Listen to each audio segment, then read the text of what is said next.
పట్టు తీసుకో బిస్కెట్ తినండి ఇక. అరే నాకు ఇవ్వరా బిస్కెట్? నేను ఇయ్యను. బిస్కెట్ ఇవ్వవా అమ్మా? అరే నువ్వన్నా ఇయ్య రాదురా. అబ్బా మొత్తం ఇస్తున్నావురా. అబ్బా ఎంత మంచోనివిరా నువ్వు. నాకేమొద్దు, నువ్వే తిను. అరే ఆడికి మాత్రం అస్సలు ఇయ్యకు సరేనా? పోయిగా పో. అగో మంగ్లేంది పిల్లగాండ్లకు ఆమెనే బిస్కెట్ ఇచ్చి మళ్ళా అడుక్కుంటున్నది. మంగ్లీ సావిత్రి నీ చూసినావా? నా బిస్కెట్ తీసుకొని నాకే ఇయ్యమంటే అవతల పడ్డాడు. గింతంత లేడు గాని. ఏ ఊకో మంగ్లీ, పిల్లగాళ్ళంటే గంతే ఉంటారు. పోనీతి. పిల్లగాళ్ళే కాదు పెద్దలు కూడా గట్లనే ఉన్నారు. పెద్దోళ్ళ ఎవల బాలు? ఇంకెవలు? పెద్దల సభకు ప్రతిపక్షం పార్టీ తరపున నిలబడిన లీడర్లు. అంతే కాంగ్రెస్, టీడీపీ, బీజేపీ ఎమ్మెల్సీ క్యాండిడేట్లు అంటున్నా. ఓహోహో, టికెట్ ఇచ్చిన వాళ్ళు హ్యాండ్ ఇచ్చి అధికార పార్టీలో షేక్ హ్యాండ్ ఇస్తుండ్రానా నీ ఉద్దేశం? అంతే కదా మరి. బిస్కెట్ రాజాలకు టికెట్ ఇచ్చి పెద్ద బిస్కెట్ అయిపోయారు. Uttam sir, Ramana sir, Kishan sir. చూడు మంగ్లీ, పార్టీ అనేది సూపర్ మార్కెట్. అందులోకెళ్ళి లీడర్లను కొనుక్కోవచ్చు, అమ్ముకోవచ్చును.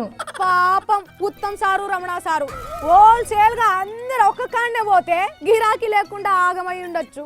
కానీ మంగ్లీ, ఆడోళ్ళ రక్షణకు షీ టీంలు ఉన్నాయి కానీ లీడర్లను కాపాడుకునేందుకు రాజకీయాలలో ఏ టీంలు ఉండయి. అధిష్టానాన్ని ఒప్పించి లొల్లులను బంద్ చేపించి ఏరి కోరి ఎమ్మెల్సీ టికెట్ ఇప్పిస్తే ఇస్తే తెల్లారేసరికి మన గంపల కమ్మిన కోళ్లు పక్కింటి గూట్లో తేలినట్టు ఈ పార్టీ లీడర్లు ఆ పార్టీలో తేలుతుర్రు.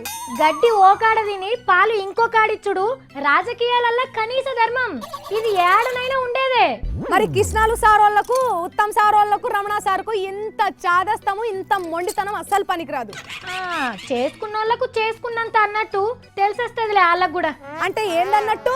అప్పట్లా రాజశేఖర్ రెడ్డి సార్ ఉన్నప్పుడు ఆయన అభివృద్ధికి ఫ్లాట్ అయి టీఆర్ఎస్ వాళ్ళు కూడా కాంగ్రెస్ లో చేరిండ్రు. ఇప్పుడు బంగారు తెలంగాణ ముద్దు బిడ్డలంతా వేరే పార్టీలకు వెళ్ళి టీఆర్ఎస్ లో చేరుతుండ్రు.